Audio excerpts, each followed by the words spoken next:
पुस्तक की हमारे जीवन में उपयोगिता, इस विषय से संबंधित कुछ बातें मैं आपको बताऊंगी।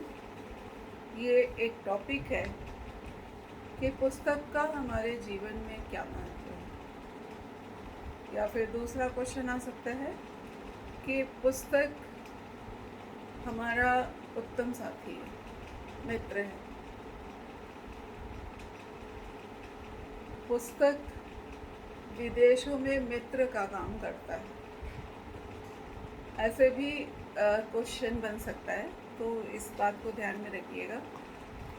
आप कीवर्ड पकड़िएगा, जैसे पुस्तक है और साथी है, तो यानी पुस्तक के बारे में लिखना है।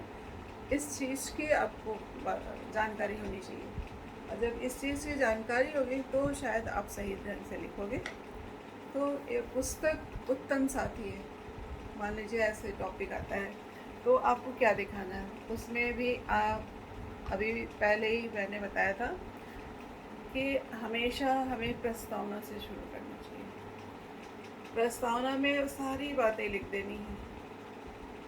तो पुस्तक उत्तम साथी है, ये दिखाना है। मानव जीवन में क्या उपयोगिता है पुस्तक की, मानव जीवन में पुस्तक की क्या उपयोगिता है, इसके बारे में वर्णन करना है कि बहुत ज़्यादा ज़रूरी है मानव जीवन में पुस्तक ही ऐसी है जो हमें कहाँ से कहाँ पहुंचा देती है। उसके माध्यम से हम कुछ भी कर लेते हैं, अपने आप को खुद ही स्टैंड कर सकते हैं। ये सारी बातें दिखाइएगा। यह हमें जो है सच्चे मित्र की तरह से मार्गदर्शन करती है। पुस्तक जो है सच्चा मित्र होता है, उसका मार्गदर्शन भी उसी मित्र की भांति होती है। तो एक तरह से देखा जाए तो पुस्तक हमें सही राह दिखाता है, मार्ग दिखाता है, सही रास्ता दिखाता है, और ऐसा मार्गदर्शन कराते हुए वह हमें धर्म एवं नैतिकता का भी पाठ पढ़ाता है।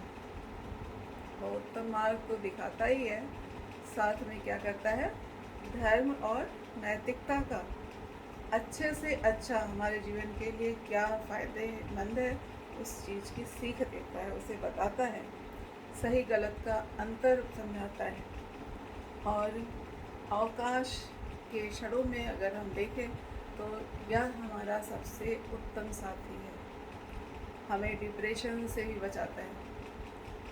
तो बहुत ही हमारे लिए पुस्तक कारगर है, एक सच्चे मित्र की बातें। ये सारी बातें आप प्रस्तावना के माध्यम से प्रस्तुत करोगे, प्रस्तावना में आप दिखाओगे।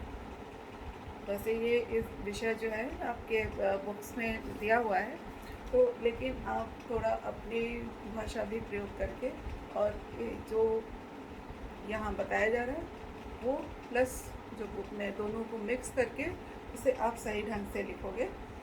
देन आप उसमें क्या दिखाओगे।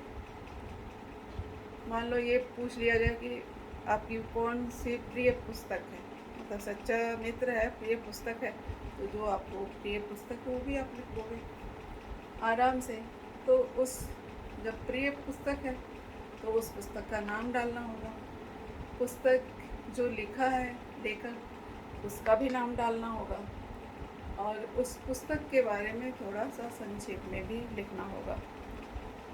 उस पुस्तक में कौन कौन कैरेक्टर है इसको भी आपको शो करना होगा, उसकी कथा वस्तु क्या है इसे भी दिखाना है, पुस्तक का कौन सा पार्ट, हिस्सा, अंश आपको सबसे ज़्यादा अच्छा लगा ये भी आप उसमें दिखा सकते हो। इतना ही नहीं, किस पात्र ने आपको सबसे ज़्यादा प्रभावित किया इसे भी मेंशन करो। केवल पुस्तक पढ़ लेने से नहीं, उसमें क्या क्या है, उसका कैरेक्टर कैसा है, कौन आपको प्रभावित किया, कौन सा अंश प्रभावित किया, ये सब कुछ आप उद्घाटित करते हुए पूरा निबंध लिखने का प्रयास कीजिएगा। उसमें ये भी आप दिखाएंगे कि कौन सी घटना आपके हृदय को ज़्यादा छुआ, हृदय में प्रवेश कर गया, कौन सी घटना। तो ये घटना भी आप दिखाएंगे। और उसे पढ़ने के बाद आपने क्या अनुभव किया, उस अनुभव को भी शेयर कीजिएगा। ये आपका इतना मध्य पार्ट बड़ा क्यों होता है? इसीलिए क्योंकि इसमें आपको डिटेल में सब देना है। सारा पुस्तक जो है आपने सिंपल में कह दी ये पुस्तक मुझे बहुत अच्छा लगता है। नो, आप पुस्तक अच्छा लगता है, क्यों अच्छा लगता है, उसके राइटर कौन है, उसमें कैरेक्टर कौन कौन है, उसमें उसकी कथा वस्तु क्या है, उसमें कौन सा पार्ट आपको सबसे ज़्यादा पसंद आया, किसने आपको सबसे ज़्यादा प्रभावित किया, किसने आपको ये आगे बढ़ने का स्रोत दिखाया।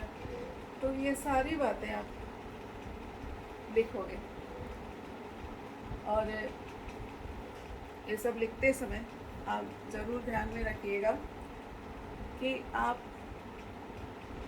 जब पक्ष को उद्घाटित कर रहे हैं तो किसी एक पक्ष को उद्घाटित कीजिएगा, दोनों नहीं, ध्यान में रखिएगा। देन लास्ट में आता है उपसंहार। ये आपका मध्य पार्ट कम से कम 2 से 2.5 पेज का होना चाहिए। आधा पेज का आपका, आधा से ऊपर 16-17 लाइन आपका प्रस्तावना हो गया, 2.5 पेज का आपका ये मध्य पार्ट हो गया। जब इतना सब कुछ डिटेल में लिखोगे तो 2.5 पेज आराम से हो जाएगा।